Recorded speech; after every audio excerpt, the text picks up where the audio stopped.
Good afternoon to you all. So, in this chapter, we studied a few gas laws, which were Boyle's law, Charles' law, Gay-Lussac's law, Avogadro's law, etc.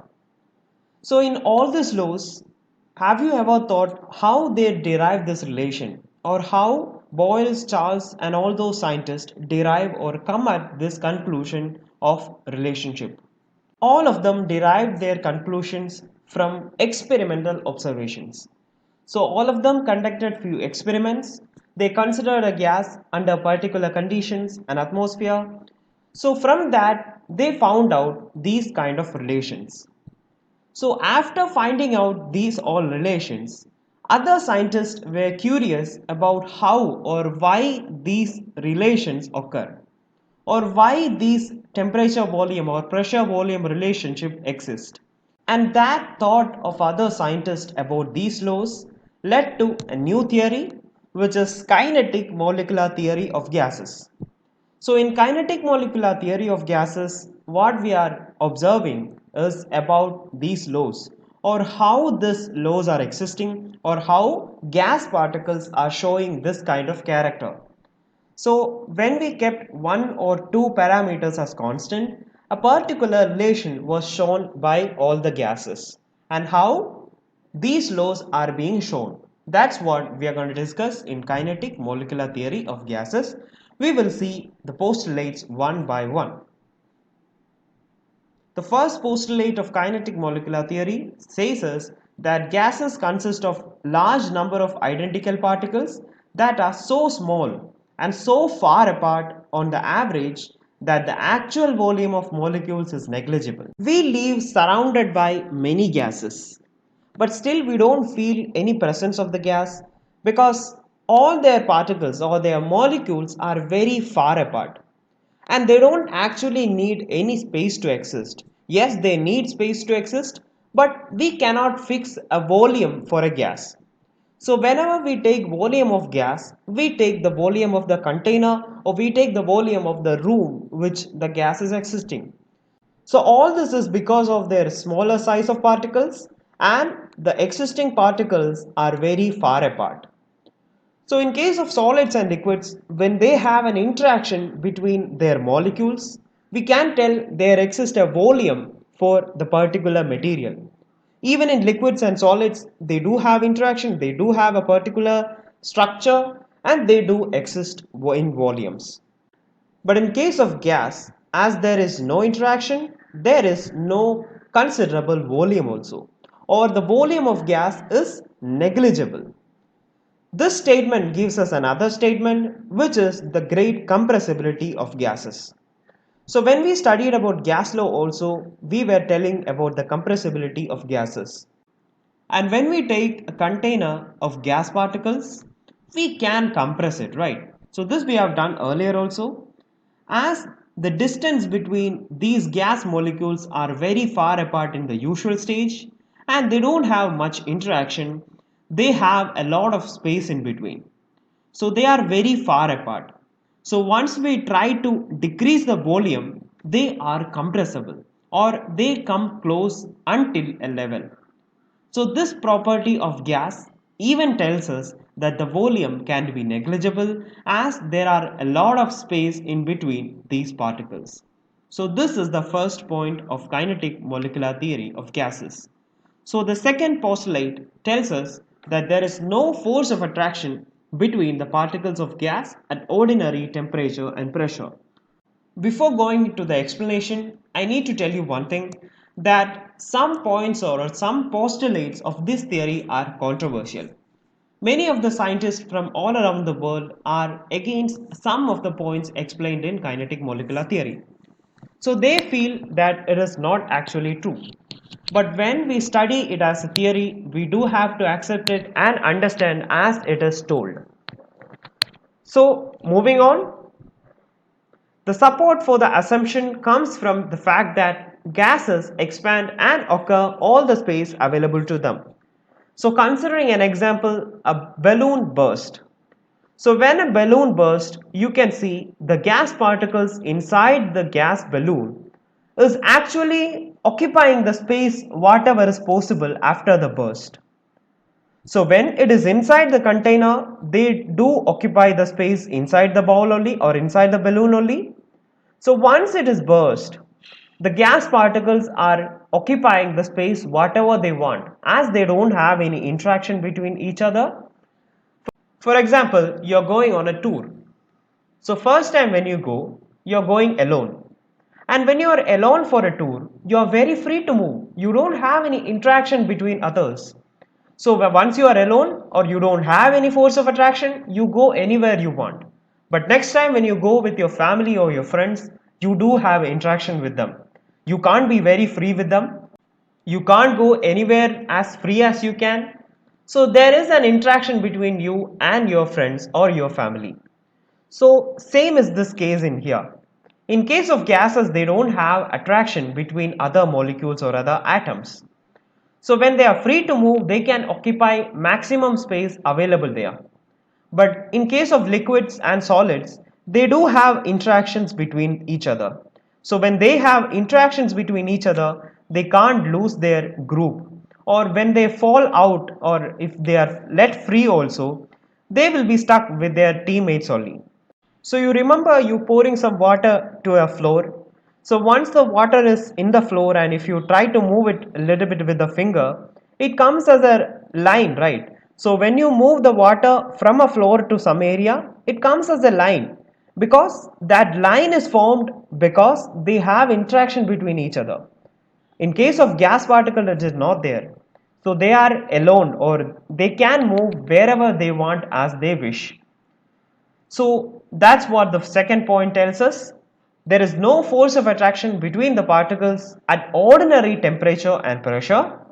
And that's why the support for this assumption comes from the fact that gases expand and occupy the space given to them.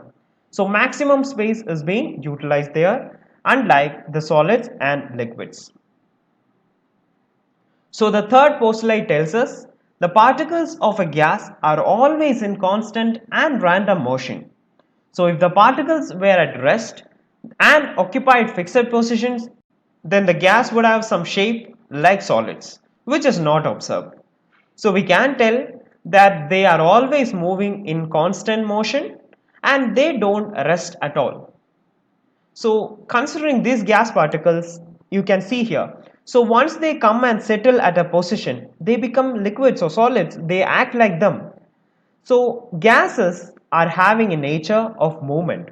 So they will be moving continuously inside whatever container or in nature or everywhere. Whenever gases are present, they will be moving. So that is another postulate. Particles of gas move in all possible directions in straight lines. During their random motion, they collide with each other and with the walls of the container. This we were telling a lot of times in this chapter. So the same I am repeating here. Pressure is exerted by the gas as a result of collision of the particles with the walls of the container. See, I have told it many times, when they hit each other and when they hit the walls of the container, the pressure is induced. So gases are always random in their movement. They don't have fixed movement that this gas particle should move this way and then come this way. Nothing like that. They are very free to move and they can move wherever they want. So in that case, they will, of course, they will collide each other. So and when they collide with the walls, pressure is induced. So have you people never thought that why these energies are not losing? So when we hit some particle, our energy loses. So similarly, when gas particles hit each other, they should actually lose their energy, right? So they should lose their energy and they should settle down. They should have energy for the movement. And when they lose energy, they lose their movement and they should settle down, right? So that is actually not possible in case of gases. And why is that so? That is explained in the next postulate. So collisions of gas molecules are perfectly elastic. So what does that mean? That means that the total energy of molecules before and after the collision remains the same. There may be exchange of energy between the colliding molecules. Their individual energies also can change, but the sum of their energies remain constant. So we will see that diagrammatically. So when gas particles hit the another one, the energy is getting transferred. So once this particle is hitting this particle, energy of this particle or some amount of energy of this particle is getting transferred to this one. But in between this there is no loss of energy. That's what perfectly elastic which they tell. So for example, if I tell this particle was having 100 joules of energy and this was having 50. So total it was 150, and this particle is hitting this particle, and once they hit, 50 joules is converted or transferred to this molecule. But the energy is not lost there. This becomes 50 and this becomes 100 again. So total remains 150 again. So that's what I told. There is no loss of energy in between, just transfer of one molecule or particle to another. That is what is happening there. So when we consider the whole system, the sum of all the energies remains the constant. So we can't tell they lose energy and they settle down. They transfer their energies and they become active and they moves around all the time. So at any particular time, different particles in the gas have different speeds and hence different kinetic energies. That concept also we have told in the previous classes. So the assumption is reasonable because as the particles collide, we expect their speed to change. All this we have discussed earlier. So when one particle with higher energy hits the another one, some amount of energy is transferred, and the one which is hitting will lose the energy, and one is getting heated will gain the energy. So when the energy is more, they get the speed also will be more. So if this particle is hitting this one, this will have lesser speed and this will have more speed. This and all we have discussed. So even if initial speed of all particles was same, the molecular collision will disrupt this uniformity. Yeah, that is also obvious. So once if we keep all these molecules in initial speed as same, so if all the molecules are in, for example, 1 meter per second in the initial stage, but once they start colliding to each other, their speed also changes with the kinetic energy. That is an obvious fact. So consequently, the particles must have different speeds which go constantly changing. So again and again after each collisions, they will have different energies. So that's what this point tells us. If a molecule has variable speed, then it must have variable kinetic energy also.